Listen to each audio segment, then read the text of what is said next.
Good evening. Welcome to this regular meeting of the Jefferson County Board of Education. It's great to see all of you here tonight. We'll call this meeting to order, and I believe we have a guest to lead us in the Pledge of Allegiance.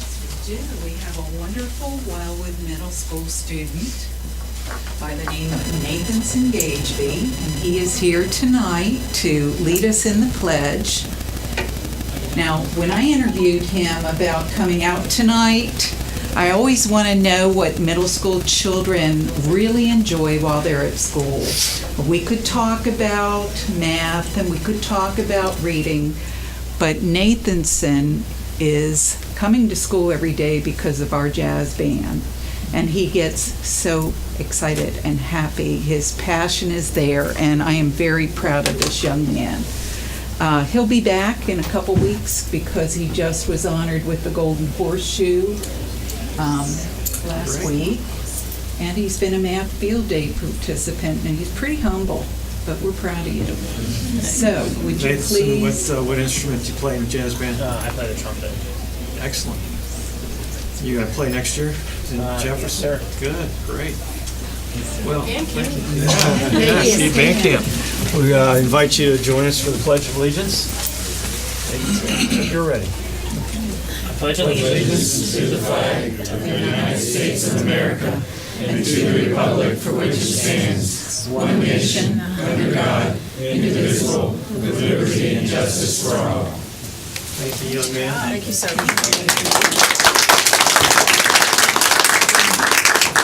You sound a lot like your father.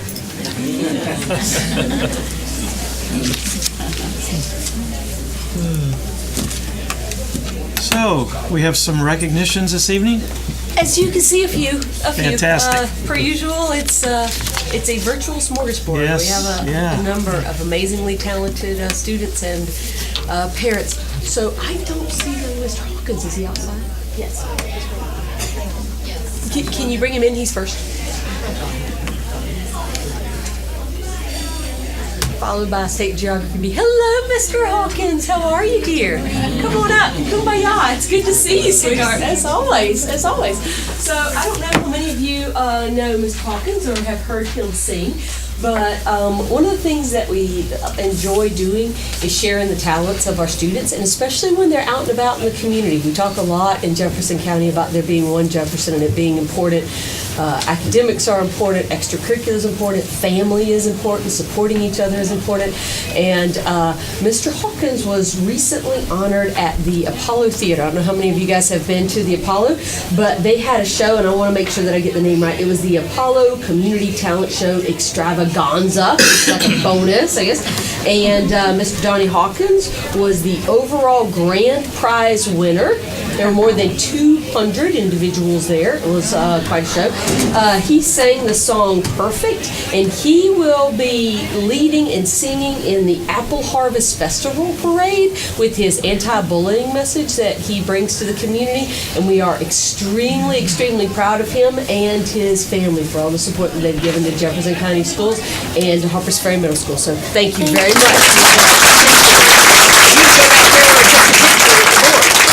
Thank you, sir.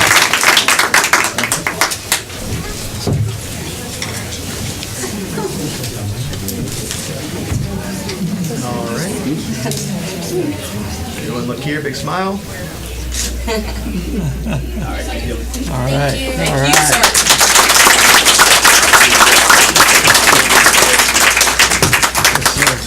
Take care. Congratulations. Thank you. Yep, that works. Duration. Your grandmother saved you.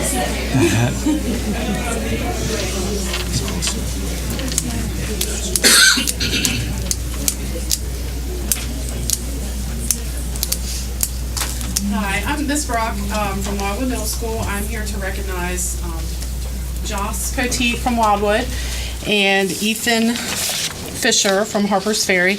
Both of these gentlemen recently competed in the West Virginia Geography B.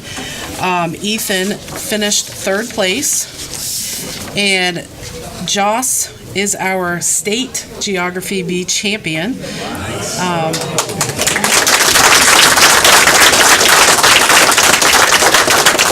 They were in Athens, West Virginia at Concord University on April the 6th, and Joss will be representing our state in Washington, D.C. at the 30th National GOB on May 20th. So we wish him good luck, and we'd like to say congratulations to both of them.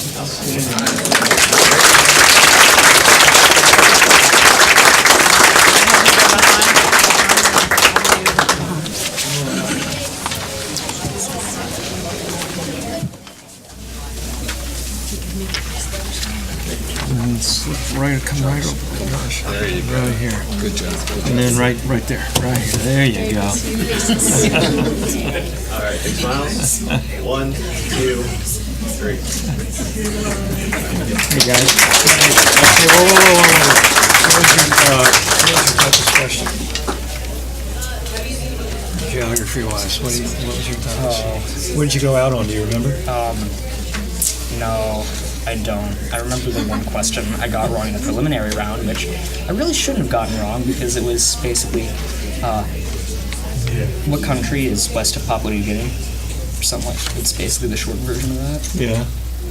I'll tell you, those are tough questions. So you guys did amazing. Yeah, awesome. Really tough. Congratulations. And good luck. Yes. You too.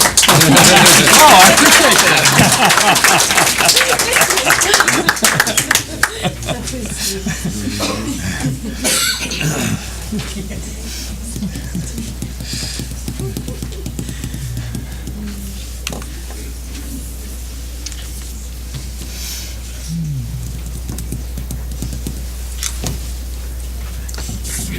All right.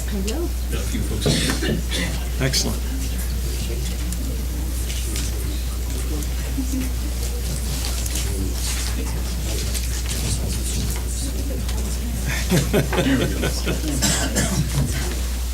Tonight I'd like to introduce some winners of the West Virginia State Science and Engineering Fair.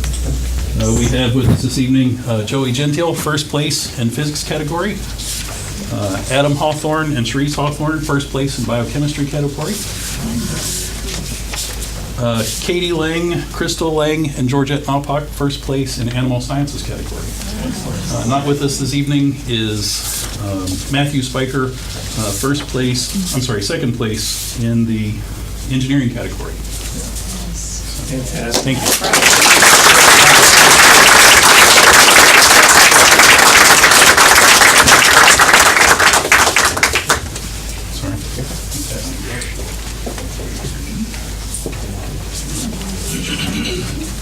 Katie.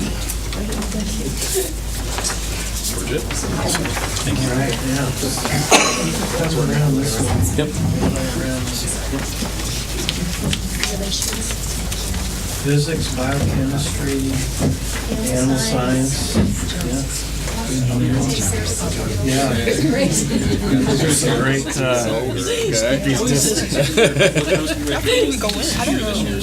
These Okay. Let's hope so. Look You'll be able to do it. All right. Everyone, you look here. Big smile. 1, 2, 3. One more there. 1, 2, 3. Congratulations. Those disciplines will serve you well if you decide to pursue it. We worked really hard. Yeah, you can definitely get stuck back here.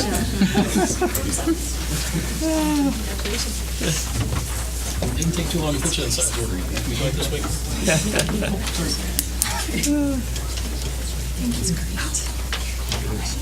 More scientists. Yeah, that's good. I'd like to see those STEM fields. STEM and STEAM.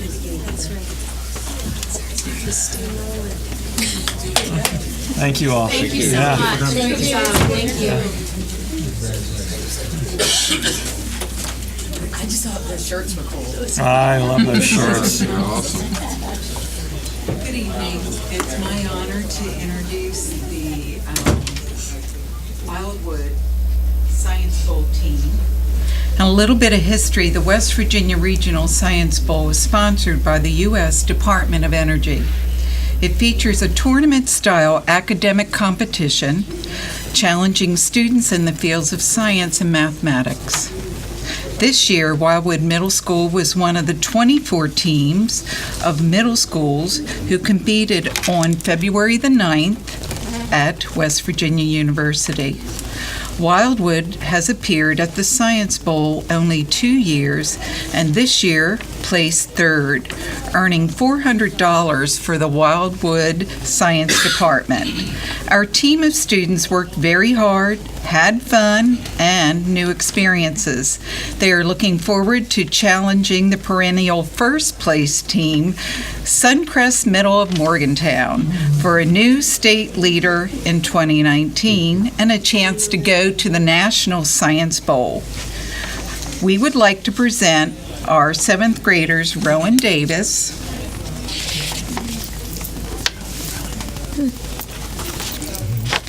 Alex Harris, Felix Plapinski, I love that name, and finally, Ethan Thompson. Gentlemen, we are extremely proud of you.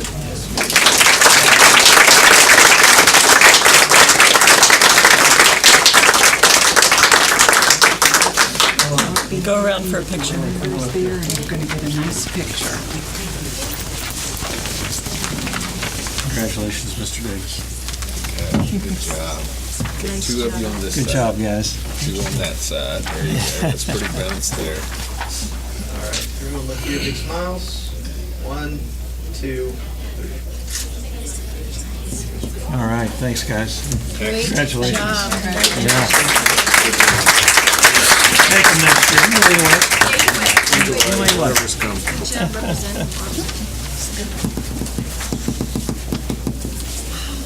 Next time we want a t-shirt.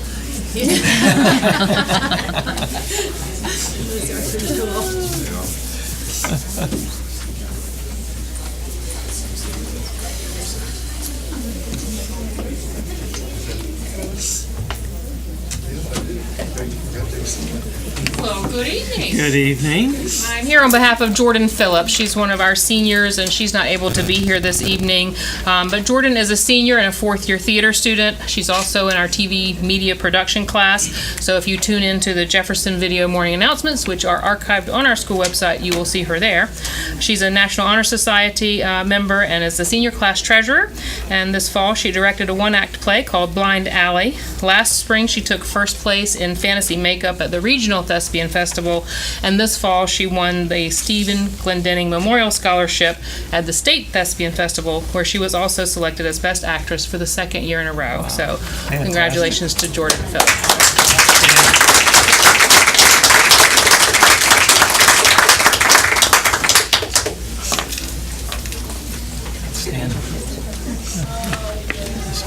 I'm going to get on the other side of this big thing.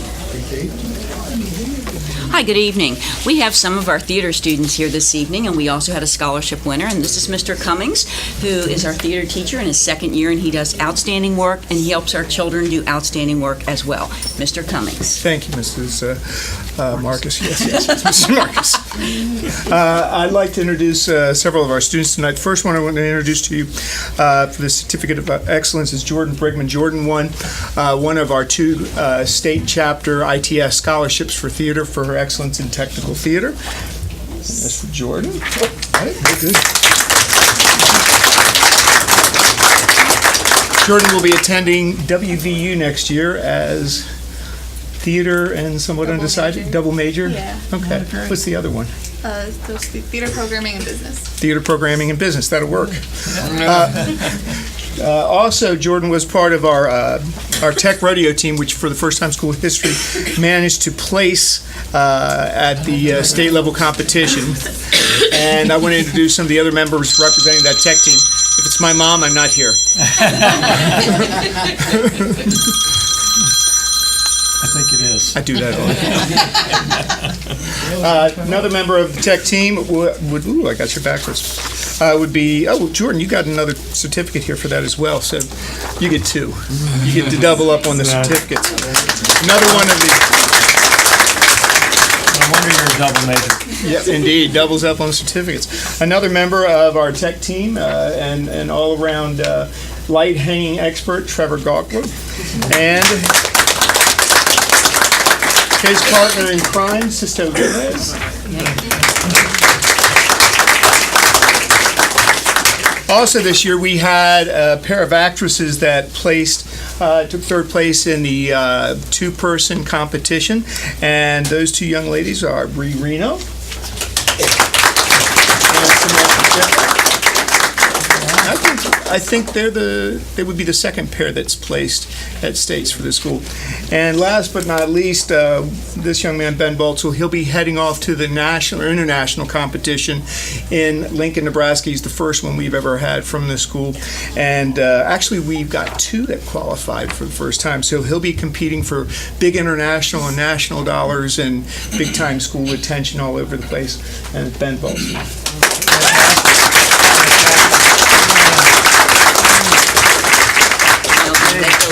Around this way. I should join them. Yep. And what will you be competing for? Monologue. Oh, wow. You want to give us one tonight? Put us on the spot. I'm glad I got the right spot back here. All right. Here, big smile. 1, 2, 3. All right. Thank you very much. Great job. Yeah. Good luck in Lincoln. Thank you.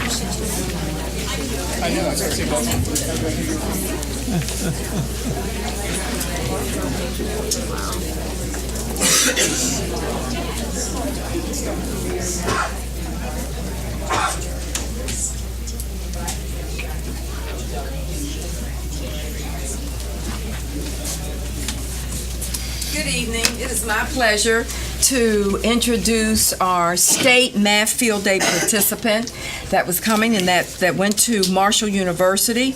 But first of all, I'd like to acknowledge his mom that's here, Miss Rodriguez or Miss Gonzalez, and stepdad's also here, and also that they drove John to Math Field Day, Gian, and then his math coach is also here, Karen Grant from Ranson, and she also went and attended the Math Field Day at the state level. So we'd like to congratulate Gian, Carlos, Rose for our state Math Field Day 4th grade representative participant.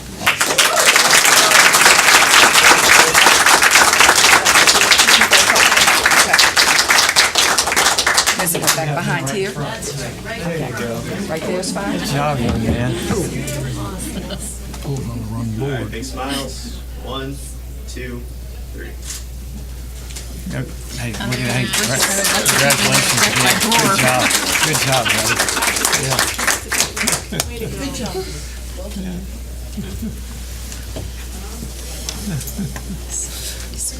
He is.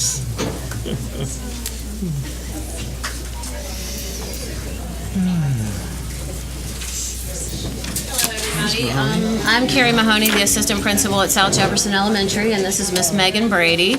She's in 5th grade, and she's actually, this is a two-timer for her. In 4th grade, she actually went to Regional Math Field Day and also participated in State Math Field Day competition. This year, she was part of our first place team at South Jefferson Elementary at the county level. She went to regionals and received first place in regionals and participated in the State Math Field Day competition. So we're really proud of her.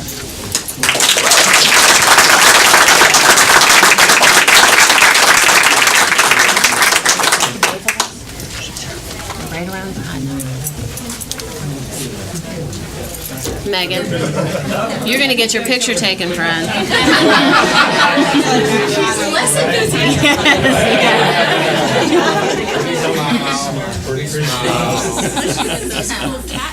Oh, those are cool. Big smile. 1, 2, 3. All right, one more here. 1, 2, Congratulations.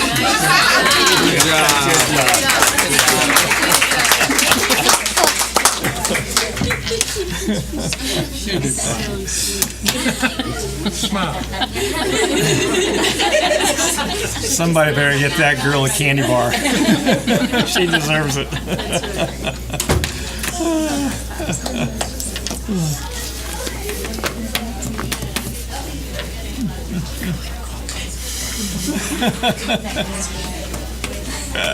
Hello, board and parents. I'm here to recognize secondary state math field day participants. For middle school, both of the students are from Shepherdstown Middle, Colin Goodell, and unfortunately, Kyle DeNoble, did he walk in? Kyle DeNoble could not be here. And from Jefferson High School, I am recognizing Ross Elfton. And from Washington High School, who also could not be here, Nicholas Kolowski. I'd like to say about all those students, they have their entire math careers participated in higher level math, multiple state competitors, and multiple winners here. We're very proud and excited to see those results that will be posted soon. Great.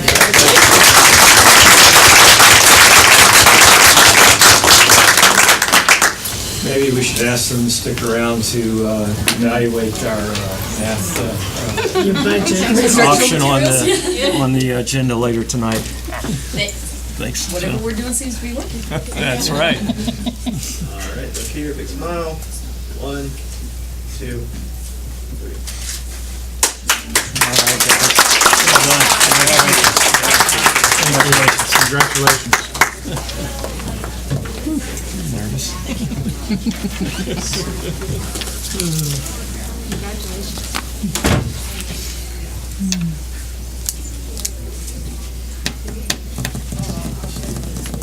Hi, good evening. I would like to introduce Kathy McGackey, and you just saw her a week ago because Kathy tonight is nominated for our Spirit of Jefferson Award. Last week she was nominated by our staff for Teacher of the Year nominee for T.A. Lowry, so that speaks to her character and work ethic and how much everybody loves her at TA, the students and the staff and parents. She is a 5th grade multi-categorical teacher. She is a wonderful team member. They are a very collaborative team and they work well with each other, and the kids love her and we love her, and she is very deserving of the Spirit of Jefferson Award.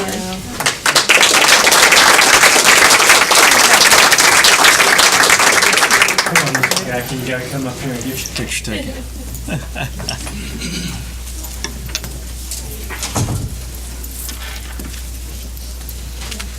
Congratulations. All right. 1, 2, 3. Good. Awesome. Good Thank you job. both for being Thank you here. so much. Thank you. Appreciate your work. I'm glad I'm not pregnant. Well, I guess I can't comment on that.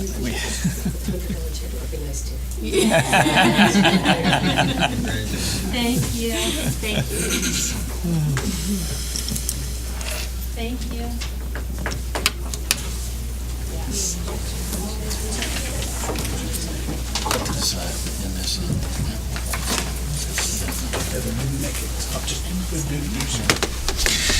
Heather Penwell is the transportation person that gets the award this week for Jefferson Spirit Award. And Heather was actually nominated by 2 of her students, and they had written really nice things about how they feel safe and wonderful in her bus. She's been with us a long, long, long time. So she couldn't make it tonight, but we wanted to make sure that you knew that she was very grateful and appreciated. Well, thank you. We appreciate her. Thank you, Rob.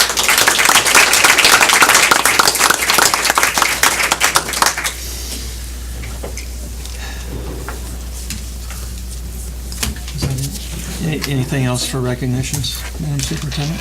Oh, no, sir. We Well. always end with the Spirit of Jefferson. All the great kids and then the staff that makes it happen. From physics to math to drama, that's remarkable, and what a great reflection of all the great work that the teachers and the community put into education here. And it's a a reminder why MSN Network just selected us as the #1 school district in the state of West Virginia. I think we saw great evidence of that tonight.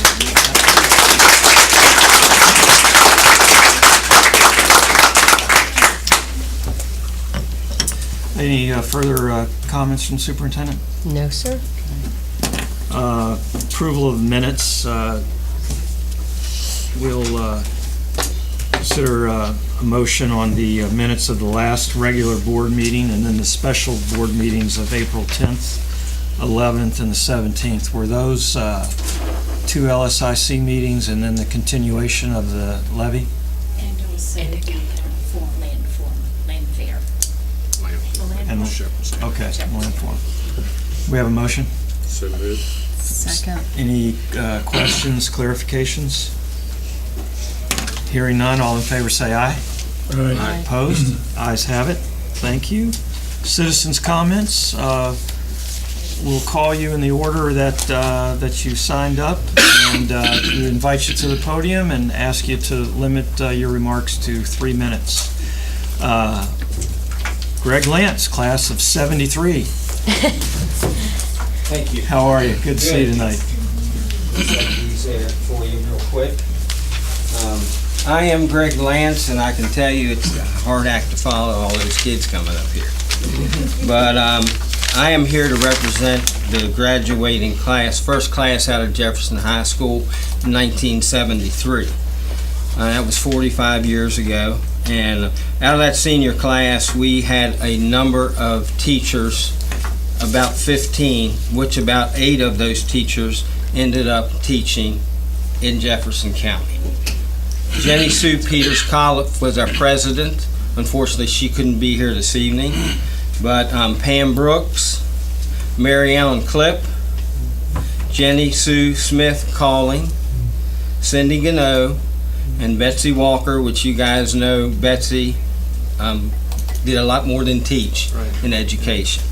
So we are here because we got signs made during the work stoppage that did not get there until after the work stoppage. And we wanted to present this to the school board, and if you look at what it says high five, students high five your teachers. And what we feel from Jefferson County, first we would ask that you give at least a couple to the senior class of Washington High and the senior class of Jefferson High. And the rest, there's about 20 of them you can use as you see fit. But the reason we say high five your teachers is because we have all had teachers in our lives that made a difference in our life. I had Mary Dokes and Pauline Moore, who helped get me a $500 scholarship. Arlene Rose, who was our still living, thankfully. That was not only our English teacher, but she also was an honor society. So they had a big difference in our life, and we really feel that if you give the students, starting with the senior high, the opportunity for a day to thank their teachers while they're still living, because a lot of us think about teachers that we don't get to say thank you to, and 2 of mine died before I ever did. So we're asking you to accept this, accept these signs, do with them whatever you wish. And they do have the 55 strong, but that is historic, and West Virginia started it, and we've got like 4 other states that follow in suit. And if you'll accept those, we appreciate it. Thank you, Mr. Lance.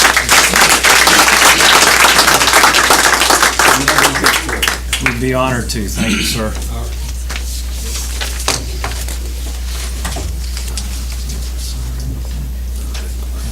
Jennifer Siren.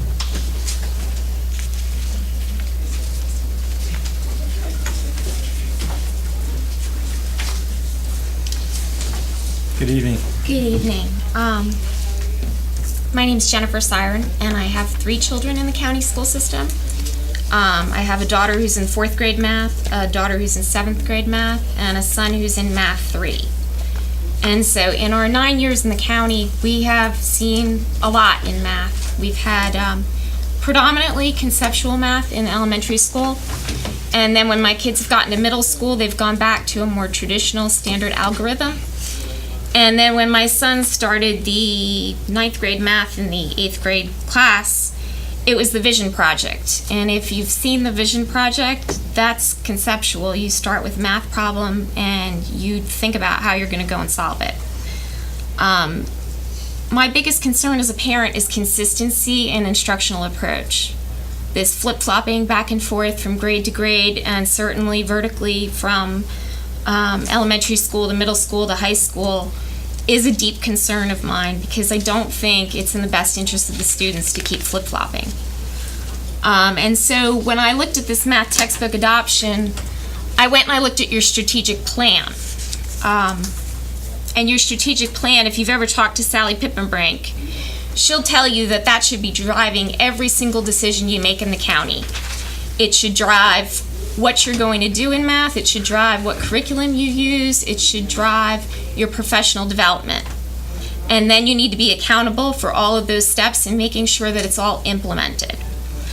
And so I looked at our strategic plan, and we have a numeracy goal to increase by 10% by 2020 on the math. And we have a strategy that would to continue to use sound principles for teaching and learning mathematics, and to continue using high yield routines that are recommended by the National Council of Teachers of Math. And then it has some tactics, which would be like establishing specific programmatic goals, and also doing professional development to support consistent, and I'm going to highlight that, consistent instructional focus and intensity in mathematics. And when I look at that, I look at 4 years in the elementary school with Sandy Atkins. And I don't know if you've ever calculated how much money you've spent on that, but you've paid her for 4 years of consulting work. You've paid for training materials. You've paid for substitutes to cover it while you take all of your teachers out and you train them. And my understanding is that she is teaching math that's recommended by the National Council of Teachers of Mathematics, which is one of your goals.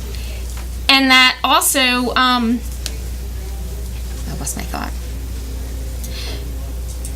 She's teaching it,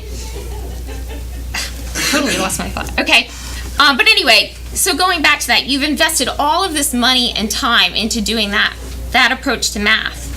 And it doesn't make sense to me that you're now going to adopt a math textbook that isn't going to continue to foster that approach. And what I've looked at with the My Math book is that it's a series that doesn't align well with the conceptual math approach, that it doesn't align well with the state standards. You have it teaching standard algorithm in 2nd grade, things that are supposed to be taught in 4th grade. And also it doesn't correspond with the SOAR the Core pacing guide that you've also invested a lot of time and money in developing. And so what I would like to see is that you turn that down and you don't adopt something that doesn't conform with the rest of your plan, because that's what your strategic plan should be doing. And I think it's really important that you start thinking more seriously about your strategic plan, because that's something that if you talk to Sally Pippenbrink, she'll tell you every stakeholder should be aware of what it is you're working towards. And it's almost impossible to find the county strategic plan.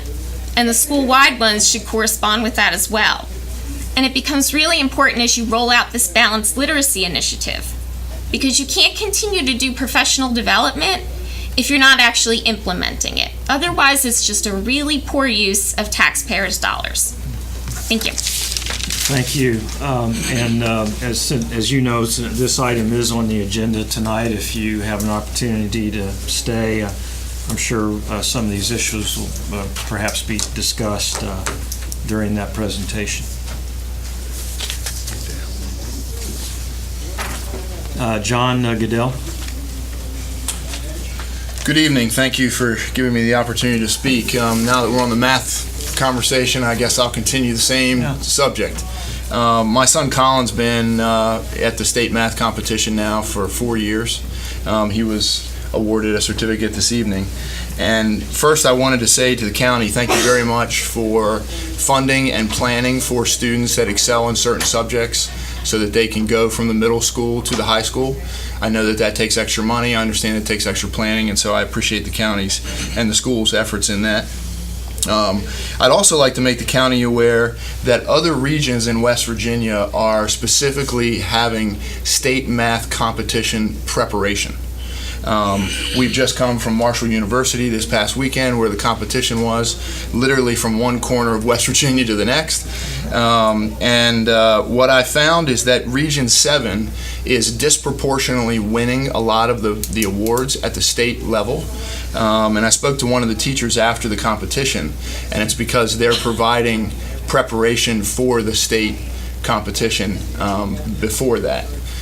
So my request is that the county would have a conversation at the region level, at the Region 8 level, and you would consider setting aside some funding and some time for a teacher to do that preparation also with Region 8 students going to the competition. Thank you. Thank you. Thanks for bringing this to our attention. Okay, Ms. Harner, that concludes citizens' comments. Yeah, thank you all very much. Madam Superintendent, consent agenda? No changes, sir. Okay. Do we have a motion to consider the consent agenda? So moved. And a second? Any questions on the consent agenda? Hearing none, all in favor say aye. Aye. Opposed? Ayes have it. Unfinished business, math instruction.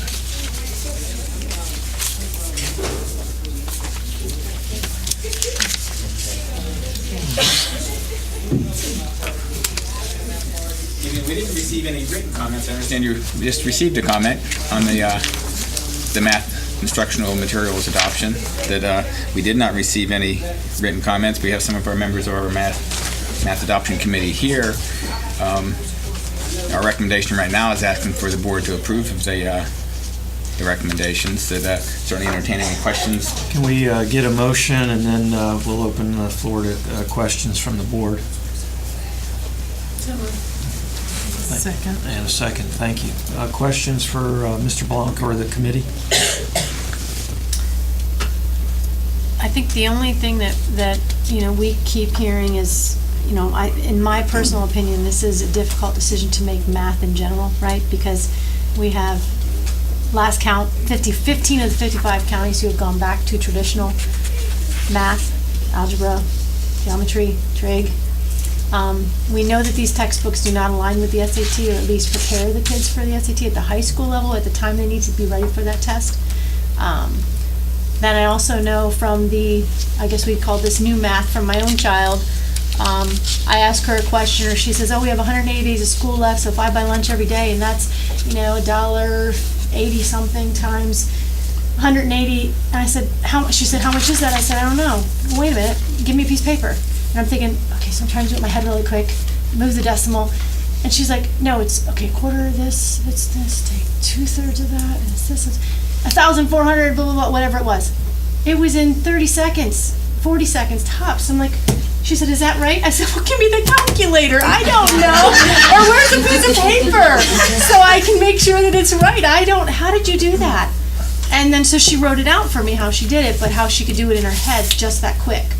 So, as a parent, I think about it as the parent that was talking a few minutes ago, as far as, the comprehensive piece of that, thinking, wow, she has a grasp of math that I never learned. So clearly, that's a good initiative, in my mind, watching it real time, as long as students can learn it. But there is a gap, and there is a big divide. And is it because when we started that conceptual math, we haven't yet gotten those students all the way up to high school that started that in elementary school? Like, how many more years? It's going to be at least 4 more years before we get that first group who has had consistency, which, we all know West Virginia has difficulty with that word, to the high school level. And we can actually see, how are they going to do long term? Really, that's the goal. How are they going to be able to understand and be everything they want to be in the world of math, engineering, whatever they choose, or just everyday life? Can I balance my checkbook? Do I understand it? Or am I so frustrated I'm not going to? So for me, I hear this parent's perspective, and wonder, what do you guys think as far as all those pieces together? I'm hearing the same consensus that you think this is working. You want to stick with it. Do we want to stick with it all the way up through the high school level as well? What are those other counties looking at that we are not? Our students are still doing well. We obviously want them to do better. Where is the divided middle school? How do we address that? I can tell you, I teach 6th grade, so I've gotten those kids that are conceptual learners. I think conceptually they're getting better and better and better. Like my bell ringer today was Miss Miranda had a garden and 65% was tulips, how much was not tulips, but they ended up drawing me what a garden would look like and dividing it in 20ths and drawing pictures, which we wouldn't really do that if it was just basic recall. So I see a change for the better. I just think we need to be patient, and nobody really likes change, but if you think about it, they don't really need to know how to do 15 times 28 all the time. You have a calculator right here. So we're trying to teach math, not a process, but mathematically thinking. And you're going to have to persevere in problem solving. You're not going to be able to have somebody tell you exactly what to do every single time, so it's okay to struggle productively.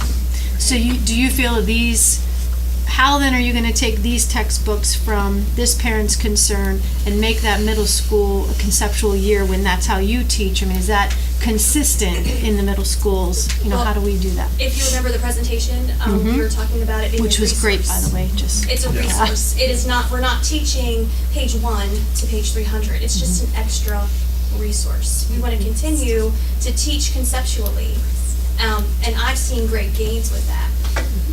So if I wish she was still here. I mean, we could say we're not teaching it at page 1, And I've got 4 kids in Jefferson County, and I see, one's in 1st grade with Miss Howard, who's wonderful, and I see a big change. He comes home and he talks about math, and I'm not talking to him; he just knows. So I see a big difference. My son is 13, and he started in kindergarten this Common Core thing. He's doing great. And I will say that the data bears her out. As you noted, 18 of the 55 counties in the state switched back to traditional, and 10 of those, their scores declined when they went back to traditional. Of the 10 highest performing counties in the state on mathematics, 80% of them, 8 out of 10, are using integrated and conceptual math. Of the top 25 highest performing counties in the state, 19 out of the 25, 76% are using integrated. And in the time since Jefferson made the switch, we've risen from 11th to 3rd in the state. And by less than a percentage point are we behind the number 1 county in the state. And these kids are different than what we were like. Yes. So they're just different, and we have to change to suit them. We can't have them change to suit us. Right, and that's another thing, we're different too because of the change. We're teaching differently. Not all kids catch on, but I am the AP Calculus AB teacher, and I like to see that they will think for me because we gotta move. I don't have time to take a whole lot of time on everything, and they rise to the occasion. I've been so proud to see that now I feel like they're actually prepared when they come in. That has not been the case probably about 5-ish years ago. I found the kids that came from pre-calculus were not prepared for the calculus class. And now I feel like they really are. Which would account for the years of everyone taking Math 1, Math 2, Math 3. And it's taken a while. Yes. It takes a while for that to change. And I remember being asked when Mr. Garvey was the principal at Jefferson, should we just switch now in January back to traditional? I was like, no, we can't. There's not enough momentum yet. It's too early to jump ship. And she was talking about Ms. Atkins helping elementary, where we're actually thinking about someone for middle school who's going to help us with the conceptual, because it's new for us too. We have our line up. Yeah. And I think it's important to realize that we teach the conceptual to build to the procedural. So, yes, we have the textbook as a resource that can help with the procedural once we get there, but it's important to build that understanding first, so that when we get to the procedural, they know, oh, that's why I did it. Just like that video that we showed at the last one. It kind of really shows like, oh, this is why we're doing the things we do, not just, oh, do it this way because we said do. And also too, it allows for differentiation and for your typical strugglers who need to see it.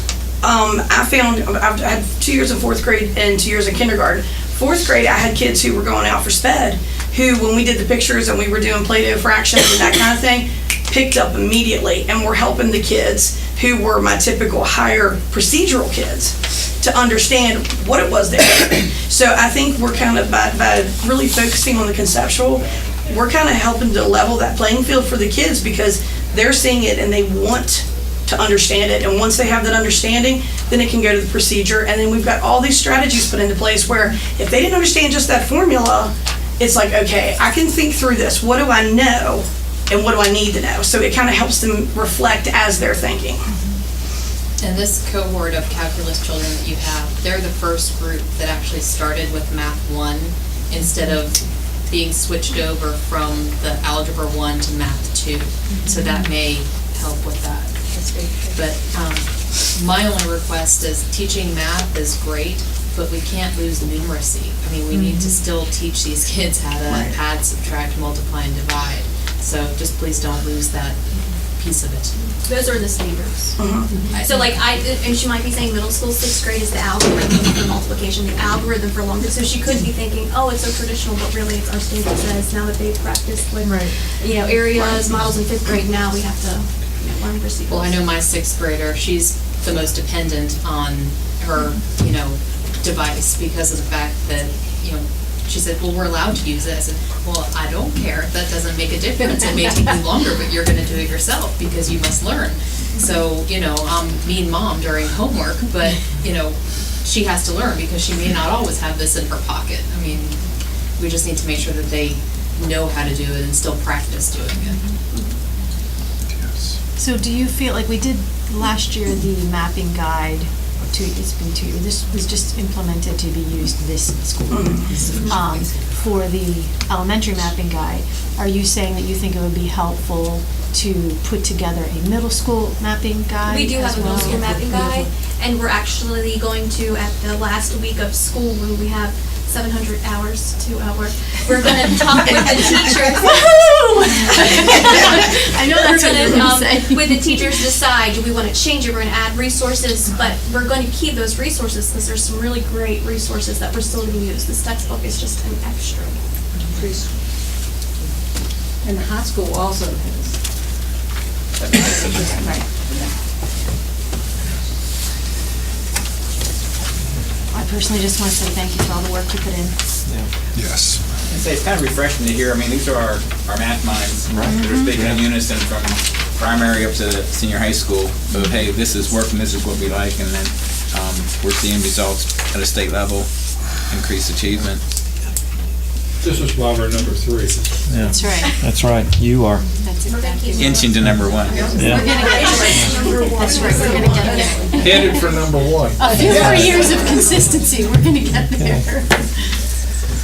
Well, again, thank you all. I thought the presentation a couple of weeks ago was outstanding, and you're really a model for how we'd love to see, I think, our teachers work together on curriculum development across many subject areas. So thanks for the work you all have put into this. Any other questions? Hearing none, all in, let's see, we did have a motion. All in favor, say aye. Aye. Opposed? The ayes have it. Congratulations on the adoption of math instructional materials. Thank you all again. Thank you.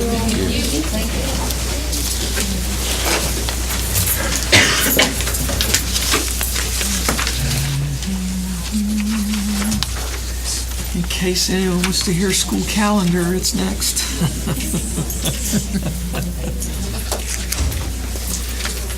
Night, Allison.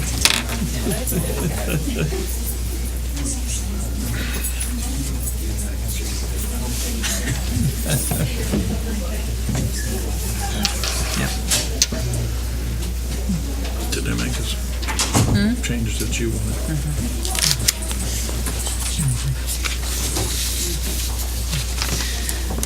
Okay, new business. Approval of the 18-19 school year calendar. We have a motion to proceed and then a summary. Second. Yeah, second. Thank you. Mr. Blunt? I highlight some of the things that we had several calendar forms and made some changes as a result of that. But looking at the highlights there, we've added 3 staff development days on the calendar this year coming up, using all of our accrued time that wasn't used, and we see using that more to contribute 3 more staff development days.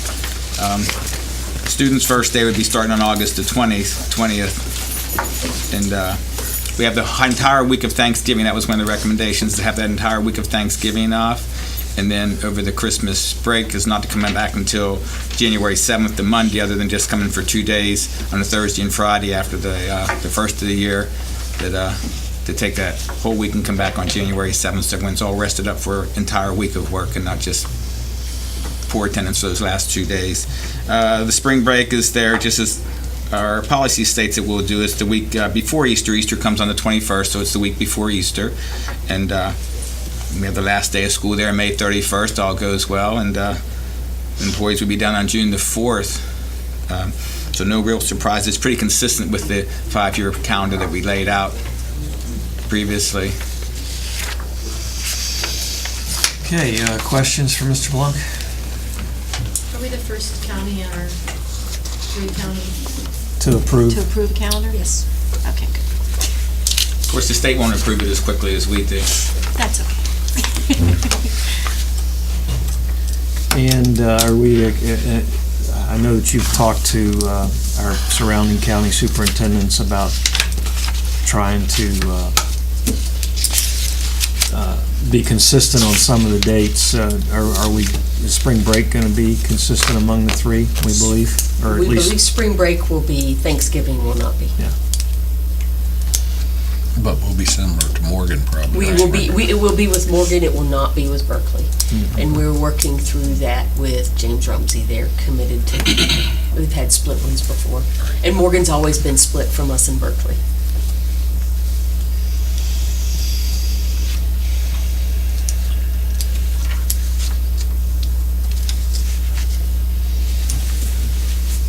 questions? And we're not, this does not, we still have at least one date to consider? A May date? Correct. Yes, sir. Okay.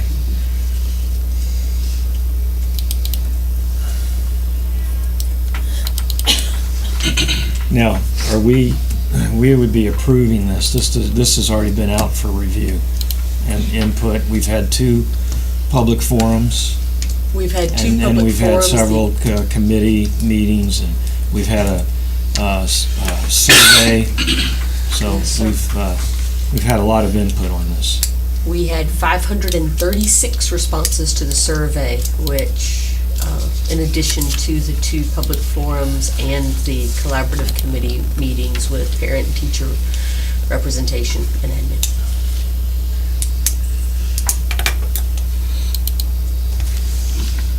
Okay.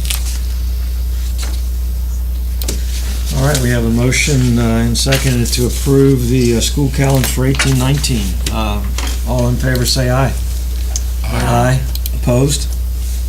Ayes have it. Thank you, and thank you to the committee for their work.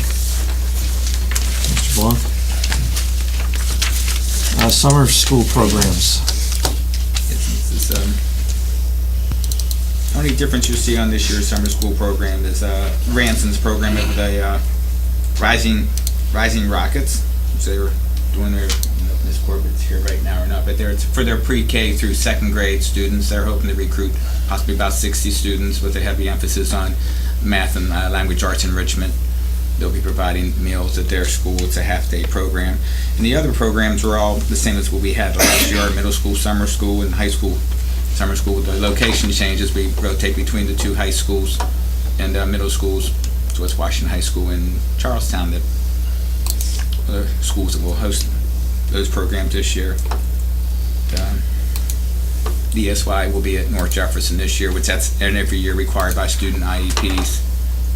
That they'll be at North Jefferson this year. This is the 2nd year for the Driftwood English Language Learners program. It has a rich mixture of reading, language arts, and the arts. Do we have a motion? Thank you. And a second? Second. Questions? So what we're seeing here is just a list of where, not really what, right? Like, we're not seeing what's being offered. At least I don't see it on my screen. The high school is for math recovery, for credit recovery. In middle school, and we do offer the half credit PE per summer. Okay.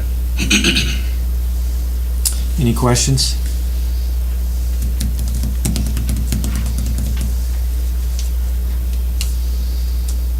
And the food program at we had at Ranson, we'd had a grant for that in the past, but we don't have that any longer. I Is think that that correct? will probably pick up with their free and reduced lunch rate. Yeah. Okay. We still have our summer feed program continues to operate. It Okay. does. We have had, and I'm not sure which one exactly you're referring to, our summer feed program continues to operate. We have had additional grants that we've partnered with Shepherd University on for community gardens and some lunchroom enhancements. And we are up to 4 schools, Ransom being one of them, that qualify for those grants that we're using. Okay, all in favor say aye. Approved summer school programs. Aye. Aye. Opposed? Ayes have it. Thank you. And what do we have? Bids for athletic trainers? It's asking the board for permission to go out for bids for athletic trainer services for our 2 high schools. It's a yearly occurrence this time of year. We have a motion? So moved. And a second. Thank you. And so we do this annually? Yes, now? sir. Mhm. Okay. All right, all in any questions? Hearing none, all in favor say aye. Aye. Opposed? Ayes have it, thank you. And step 7, personnel project. This is a yearly occurrence also. We get a step 7 allocation from the state every year. This year's allocation was $1,549,725, and usually 25% of that goes to personnel. This year it's 26.6% would go to personnel. I think you have the personnel there in front of you that will be inquiring for that. The only difference in that, the state had made a change where they used to say you couldn't use more than 25% for personnel, and they've upped it up to 50%. But that allocation we use for a lot of other activities, such as the math field day the gentleman was talking about. That's what we get money for. Math field day competitions, all the competitions where you see folks that are, that we have about 12 different projects that money goes into, some technology and summer school, and textbook replacement, curriculum instruction. Okay, do we have a motion to consider? So moved. Second? Second. Questions? Where do we get the dollar figure for the technology information specialist? Is that based on? That's one of our employees. I worked with Ms. Marone on that, and we look and discuss that of where those dollars can best be used, and that includes benefits, the fixed cost, including PEIA and benefits also. So the number you see there isn't a salary in itself; it also includes the benefits that go with that. Is that off a state salary scale or anything, or? That's a longer contract too that you look at. That our TISs get a stipend. I don't know actually if they get a stipend or not. Say the number there is our most senior TIS, technology information specialist there. That say that you're looking at a 261 contract with 30% of that being benefits.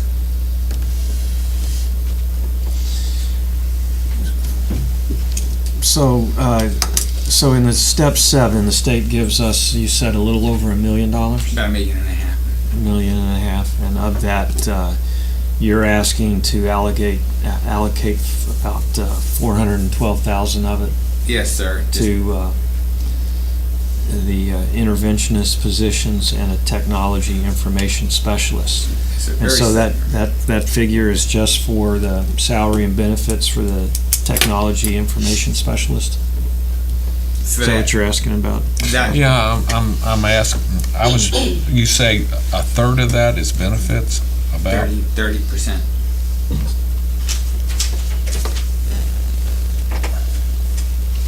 That's about average. That sounds about right. Yeah, it does. I mean, to cover Insurance and payroll taxes. insurance, payroll, and Social Security. employer provided, or the employer portion of medical, dental. It's always cost a whole lot more. We say, well, gee, an aide gets paid X amount of dollars, that's all it's gonna cost. It's like, no, actually, there's a whole lot more attached to that when we hire new employees. Real similar to what we've done in the past as far as the person that we're hiring. That was my next question. So this is roughly what we did last year? Yes, it mirrors it very closely. I see we have 4.35, at that 0.35 interventionist might be a little additional there. Any other questions? Hearing none, all in favor say aye. Aye. Opposed? Ayes have it. Is that it from new business? Yes, sir. Okay. You anticipate an executive session Yes, sir. for personnel issues? Yes, sir. Okay. And you would anticipate action, so if any action, we would return to public session. Okay, we'll entertain a motion to move to executive session for consideration of personnel matters under, as allowed under West Virginia law. Do we have a motion? So moved. And a second? Second. All in favor, say aye. Aye. Opposed? Ayes have it. We'll take a quick 5-minute break.